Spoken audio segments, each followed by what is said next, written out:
আমাদের দেশে একজন মানুষকে হিরো বানানো যতটা সহজ, তার থেকে অনেক বেশি সহজ তাকে ভিলেন বানানো। আমি ডেপুটি কমিশনার অফ পুলিশ। আমার মেয়ে দিতির নিখোঁজ হওয়া নিয়ে আজ গোটা শহর উত্তাল। দিতি কোথায়? কি হয়েছে ওর? পুলিশ ইন্টারোগেশনের সামনে you are bound to break. চুপ করে থেকে কোনো লাভ হবে না। দিতি কোথায়? কোথায় গেল দিদি? কোথায়? জড়াচ্ছে একের পর এক নাম, উঠে আসছে একের পর এক নতুন তথ্য।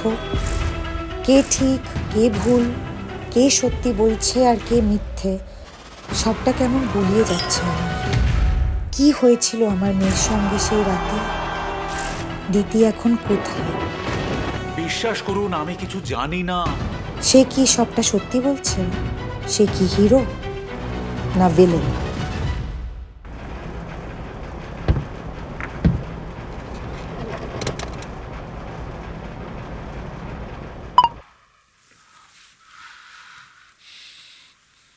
নমস্কার।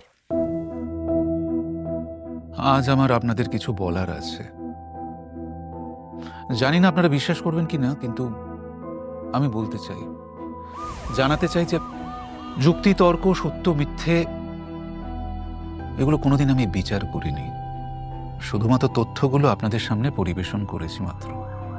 এই সত্য মিথ্যের লড়াই আমার জীবনটা যে জড়িয়ে যাবে, আমি সেটা স্বপ্নেও কল্পনা করতে পারিনি। সবাই ভাবছে যে দিতির মিসিং কেসটার সাথে আমি জড়িত, কিন্তু বিশ্বাস করুন, আমি কিচ্ছু জানি না, আমি কিছু করিনি। কিন্তু police talk talk talk talk, open your mouth. The place is squeaky clean. তারা তো সংবাদ মাধ্যমকে ডেকে ডেকে বলছেন যে এই কেসটার সাথে আমি প্রত্যক্ষভাবে জড়িত। আমার তো পরিবার আছে, স্ত্রী আছে, পুত্র আছে, কন্যা আছে। এসব শুনে তাদের মনের উপর দিয়ে কি যাচ্ছে ভাবুন তো।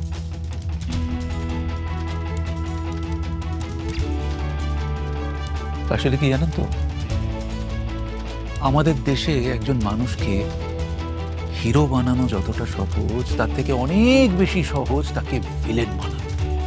সংবিধান কিন্তু আমাকে অধিকার দিয়েছে, আমি নিরপরাধ যতক্ষণ না আমাকে দোষী প্রমাণিত করা হচ্ছে। কিন্তু আমার ক্ষেত্রে তো মানুষ বিচার করেই ফেলেছে। আপনাদের কি মনে হয় আমি দোষী? কেন মনে হয় যে আমি দোষ দিয়েছি? কেন?